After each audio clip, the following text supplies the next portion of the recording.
প্রত্যেক গীতিকারেরই রচনায় একটা নিজস্ব ধারার পরিচয় আমরা পাই। গৌরীপ্রসন্ন মজুমদারেরও একটা আলাদা ধারা ছিল। তাঁর রচনায় সাধারণত কাব্যের প্রভাব ছিল বেশি, আর বড্ড মিষ্টি হাত ছিল তাঁর।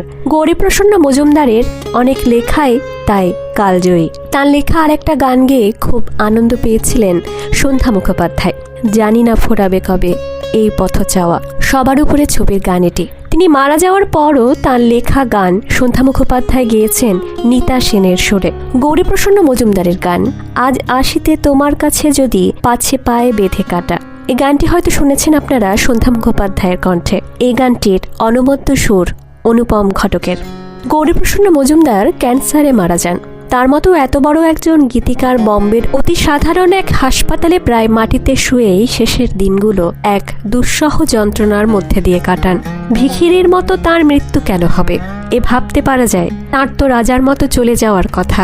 1986-তে গৌরীপ্রসন্ন মজুমদারের যে দুটি গান সন্ধ্যা মুখোপাধ্যায় করেন, তার একটি গান ফুলে ঢাকা পাখি, আর অন্যটি ছিল তুমি স্বপ্ন না সত্যি তুমি কে। গৌরীপ্রসন্ন মজুমদার এই সুন্দর গান দুটির রেকর্ডিংয়ের সময় ছিলেন HMV-তে। নন ফিল্মি গানের রেকর্ডিংয়ের সময় সন্ধ্যা মুখোপাধ্যায় গ্রামোফোন কোম্পানির রেকর্ডিস্ট, মিউজিশিয়ান ও সংশ্লিষ্ট যারা যারা থাকতেন তাদের প্রত্যেককে কোনোদিন একটা বেল ফুলের মালার সঙ্গে চকোলেট, কোনোদিন জুঁই ফুলের মালা সঙ্গে ক্যাডবেরি এরকমই সব উপহার দিতেন। চকোলেট বেশি থাকলে রিপিট করতেন, তাতে পরিবেশটা ভারী সুন্দর হয়ে উঠত। সেদিন রেকর্ডিংয়ে গৌরীপ্রসন্ন মজুমদারকে তিনি লাল গোলাপ ও ক্যাডবেরি চকোলেট দিয়েছিলেন। দিতেই উনি কেঁদে ফেললেন। সন্ধ্যা মুখোপাধ্যায় বললেন, গৌরীদা আপনি চকোলেট খাবেন না? সন্ধ্যা মুখোপাধ্যায়ের কথা শুনে উনি খেয়ে ফেললেন।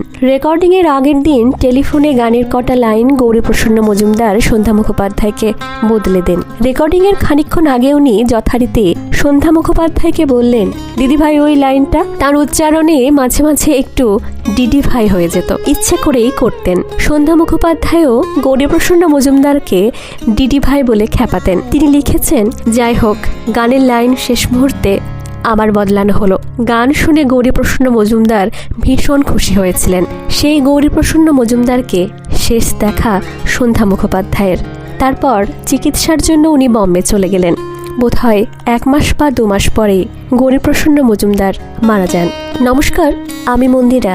ভিডিওটি ভালো লাগলে লাইক, শেয়ার, সাবস্ক্রাইব করতে ভুলবেন না। কেমন লাগলো কমেন্টে অবশ্যই জানাবেন। আমার চ্যানেলে বর্তমানে কমেন্ট রিপ্লাই নিয়ে একটি সাময়িক টেকনিক্যাল সমস্যা চলছে, তাই অনেকের কমেন্টে সঙ্গে সঙ্গে রিপ্লাই দিতে পারছি না। আপনাদের সব কমেন্ট আমি পড়ছি। সঙ্গে থাকার জন্য অনেক ধন্যবাদ।